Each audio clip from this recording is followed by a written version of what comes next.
24 inch ones, but the holes are in a different place, you know. So ones I have are all drilled for. I went down and bought every one they had left down there when I found out run out of them. Yeah, I'm grabbing on my truck. Let's go. You had to be believable. You had to be I don't know when it was up from Horseshoe golf is not, horsefly golf is not quite gone yet. Yeah. You got We kept the bases.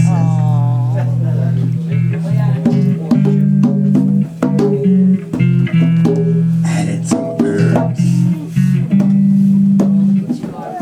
a class high society. Beat up a There's drum. some ball notoriety.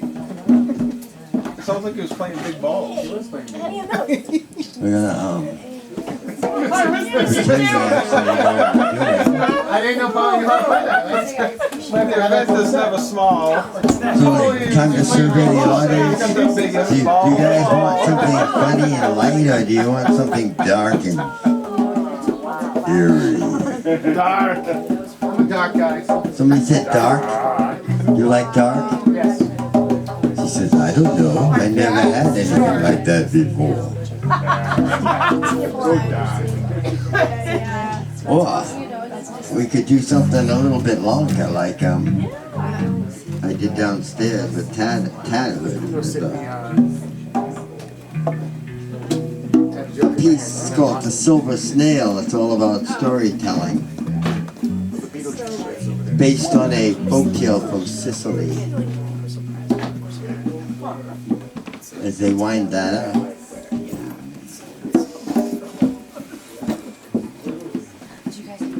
And Casey on the drums. Wasn't that awesome? A little earlier tonight, Casey on the drums. This is my very favorite drummer. Absolutely, hands down. I mean, I have a lot of favorite drummers, but this is my very favorite drummer. We have been, doing these stories together for quite a while. That's definitely, he's right there for me. You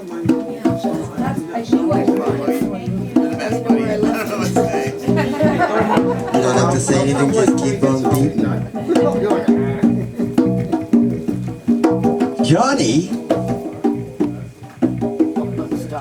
Johnny was a school kid.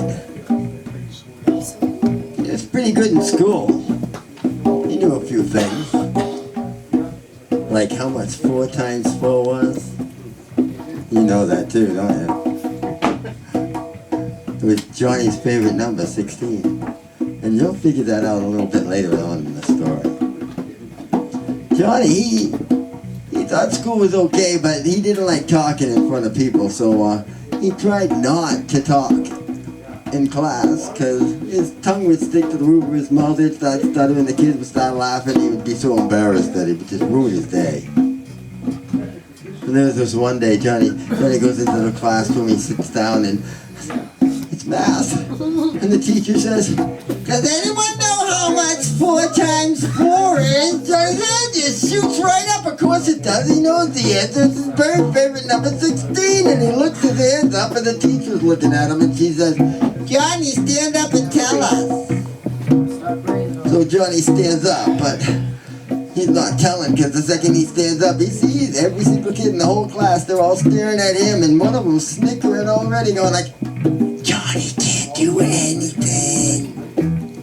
Johnny can't do anything. And now Johnny, his tongue is stuck to the roof of his mouth. He's not saying anything. His face is getting redder and redder, and the teacher's looking at him like, Johnny? And now Johnny can't even remember the question. He just sort of slinks back into his chair. He's feeling terrible. Well, it's school. Best part of school's not in the classroom anyway. He sits out in the playground. Johnny gets out in the playground for recess not too long after that. And he gets out there and he sees the kids playing kickball. Johnny's pretty good at kickball. You don't have to say anything. So Johnny, he heads over to the kickball line, to get into so he can kick the ball, and he's thinking he's gonna kick that ball like nobody's ever kicked that ball before. He's gonna kick that ball so hard, it's gonna fly so far it's gonna go right out of the schoolyard. Nobody's gonna say Johnny can't do anything anymore. And that's just what his plan was. He got into that line, he worked his way up to the front of the line, and when it was his turn, he hauled that foot back, and he swung that foot forward, and he swung so hard, he swung it harder than he'd ever swung before, but he didn't know how many were close to that ball. That ball just went flying by. Johnny's foot just kept going. It just kept going and going. And it got higher and higher. And then his other foot started coming up too. And pretty soon, Johnny lands on his ass. And all the kids, they start snorting. Johnny can't do anything. Oh, it was really bad. Johnny was so embarrassed. He stood up. He just slunk off. He didn't even go back to school. He just walked out of the playground. He just walked home. He was a walker. He didn't take a bus, so that wasn't too bad. But when he got there, no one was home. Mom and his dad, they were both at work. This happened a long time ago, back when stuff like that happened. They call them latchkey kids. Or some of you might be some of those kids, I am. Yeah, well, Johnny, he goes on into his house, and his mother and dad not home, so he goes into the kitchen, because you know what? He knows he's going to be in trouble because he walked out of school. That's the worst thing you can do. He's really in trouble now. He thinks he's not going to go back to school anyway because he don't want to see those kids. And he thinks he's just going to run away, and that way he doesn't have to deal with any of this. But if you're going to run away, you're going to get hungry. So he goes into the kitchen, and he takes out 2 slices of bread. And he puts some peanut butter on one side, and he puts some jelly on the other side. And you know what kind of jelly he used? Do you know what kind? Yes, it was. You're really good. Johnny's favorite kind of jelly was strawberry.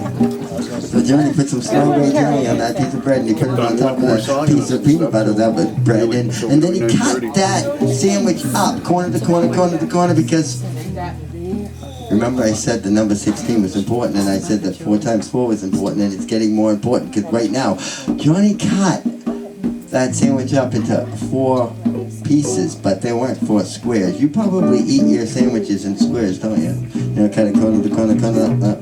Johnny cut it corner to corner, corner to corner. It's made triangles.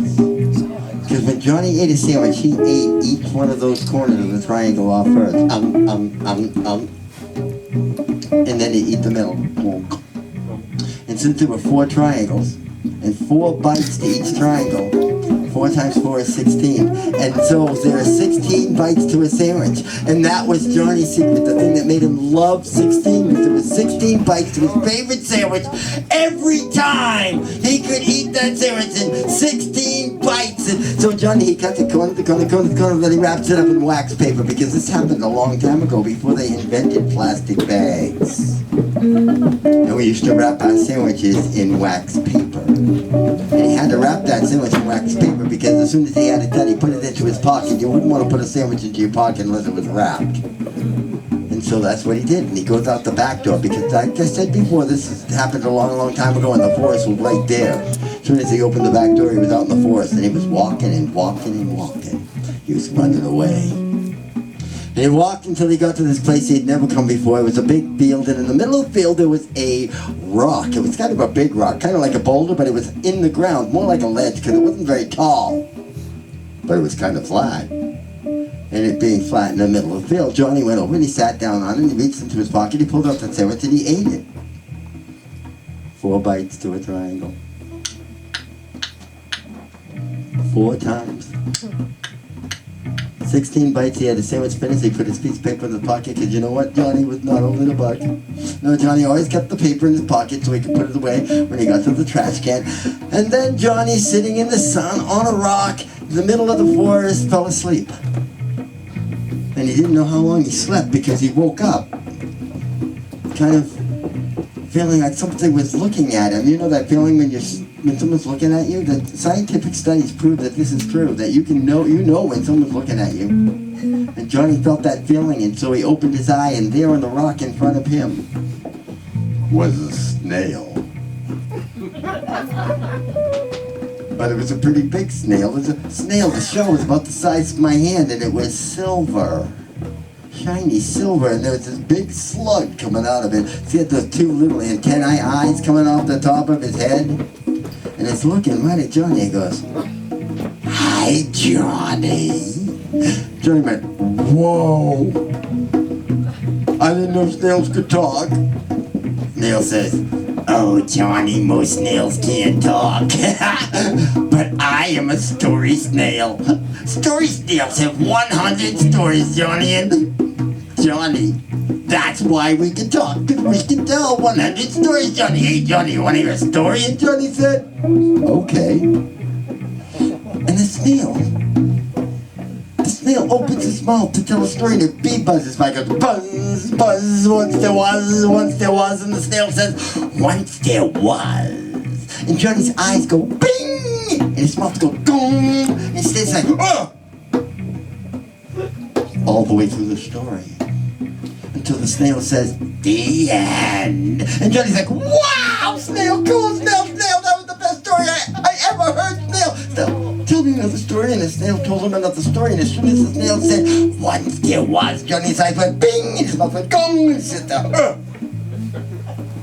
all the way through the story, for 100 stories, and every time he finished with the end, Johnny was like, whoa, snail, that was the best story, and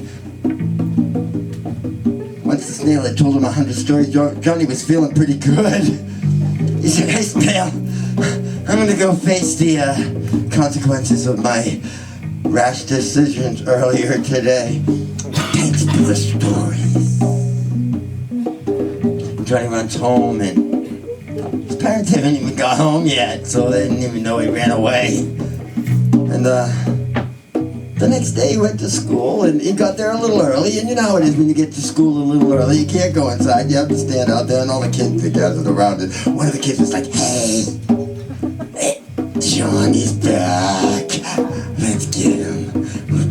Hey, Johnny, what'd you do after you ran off yesterday? Johnny said, heard some stories. Oh, Johnny heard some stories. Hey, let's get Johnny to try to tell one of those stories. We'll mess him up. He'll start, then we can laugh. That'll be great. Hey, Johnny, tell us a story. And Johnny was about to say, no, that's not really my thing. But just then a bee buzzed by. Buzz, once there was, and Johnny's mouth opened up, and he said, once there was, and all the kids in the schoolyard, their eyes went ding, and their mouth went gong, and they went, all the way through the story. When Johnny said, the end, they were like, wow, Johnny, cool, Johnny, tell us another, but the school bell rang. So they had to go to school, and they couldn't hear another story.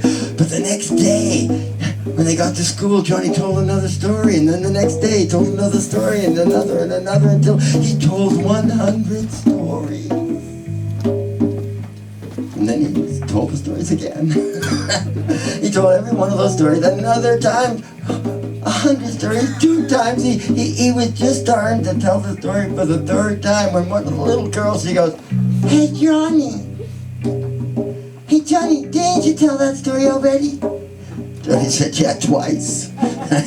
You're about to hear it for the 3rd time. She said, couldn't you tell a different story, Johnny? Johnny said, well, I only have 100 stories. The story snail only gave me 100 stories. She said, oh, that's too bad, Johnny. I'd really like to hear a new story. Johnny said, well, you know that. I'll see what I can do for you. And so that day after school, when Johnny got home from school, his parents were home. So he went in the kitchen. He made himself a sandwich, peanut butter and strawberry jelly. And he cut that corner to corner, wrapped it up in the wax paper, put it in his pocket. He walked out into the forest, and he walked till he came to that stone, and he sat down and he ate the stairs about 16 high. And then he waited for snails. But the snail didn't come. The sun was getting lower and lower, and Johnny was thinking, this is not going to work out. I can't just stay here forever.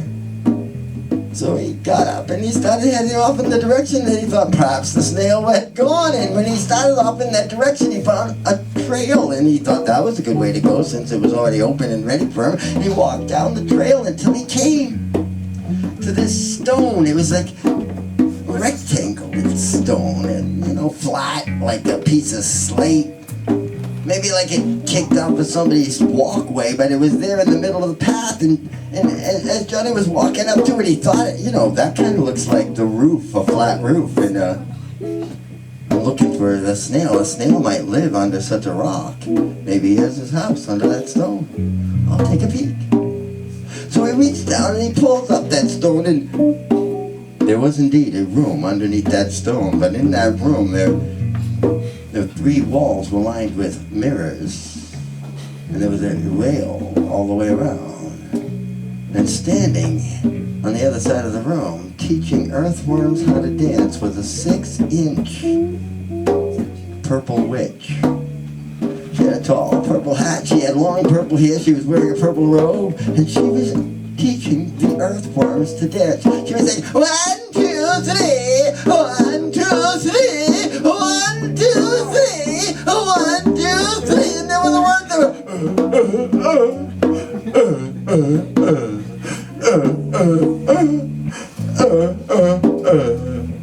And then the witch looked up and she said, Johnny, what are you doing with my roof? Johnny said, oh, sorry, little purple witch, I was just looking for the silver snail. The silver snail? Johnny, you're never gonna find that silver snail. He lives way over there. And Johnny's looking down at that 6-inch witch and thinking about that silver snail and thinking that they're pretty small. Way over there couldn't be that bad. He said, thank you. And he starts following down the trail. And he comes to this place where there's a bunch of mushrooms. Now, one little kid asked me if those were red mushrooms with white dots on them. He said those were toxic. I just smiled and said, no, they were brown. No dots at all. But there were a lot of them, and they were kind of big. About 100 mushrooms in this field. And sitting on one of the mushrooms was a guy that was not much bigger than the mushrooms. A little guy, and he had a red cap, and a blue jacket, and yellow trousers, and a long white beard, and he was sitting on one of those mushrooms, and he was crying like, and Johnny said, little man, why are you crying? And the little man said, oh, it's terrible. Johnny said, what's terrible? I met a silver snail. Johnny said, I met a silver snail. Well, he told me 100 stories. He told me 100 stories. Well, I didn't tell mine. They turned into these mushrooms. Johnny said, I did tell them. I told them twice, and when I went to tell them a 3rd time, the kids wanted a new story, so I'm trying to find the silver snail. Oh, Johnny, you'll never find him. He lives way over there. Johnny said, thank you. On he goes down the trail, and he walks so far he comes to the ocean, and he's walking along a white sand beach, and he looks out into the sea, and he sees a big blue whale floating out in the big sea, and on the back of that whale are 3 mermaids. They're combing their long green hair, and they're singing.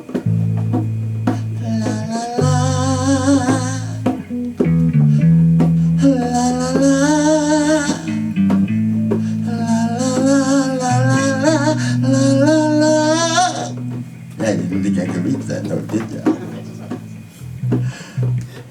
And they're saying, oh, Johnny, come on out and sing with us. Johnny says, oh, sorry, little mermaids, I'd love to sing with you, but I'm trying to find the silver snail. Oh, Johnny, you'll never find the silver snail. He lives way over there. Johnny said, thank you. He's running along, he gets to the end of the beach, he comes to this other place with a lot of bushes, and he hears, looks under one of the bushes. It's a little baby bunny, and it's crying. Johnny says, baby bunny, what's wrong? Why are you crying? And the baby bunny says, I lost my mommy. Oh. Johnny says, oh, poor baby bunny, I will help you find your mommy. He said, you can't. Johnny said, no, I'm pretty good at stuff. Oh, it's just far, far away. Oh, don't worry about that, baby bunny. I'm big. I can travel far distances. Bunny. It's a field full of mushrooms. I know where that field is, Bunny. and he scoops up the little bunny and thinks about all that distance now he has to remake, right? He runs down till he gets to the beach. He runs down the beach till he finally gets to the mushroom field. There's the baby bunny's mommy running around all the mushrooms. She's looking for the poor baby bunny. She's so happy. Thank you, Johnny, you're my hero. And the baby bunny, thank you. And Johnny's like, yeah, you're welcome. I gotta get out of here. And he runs back.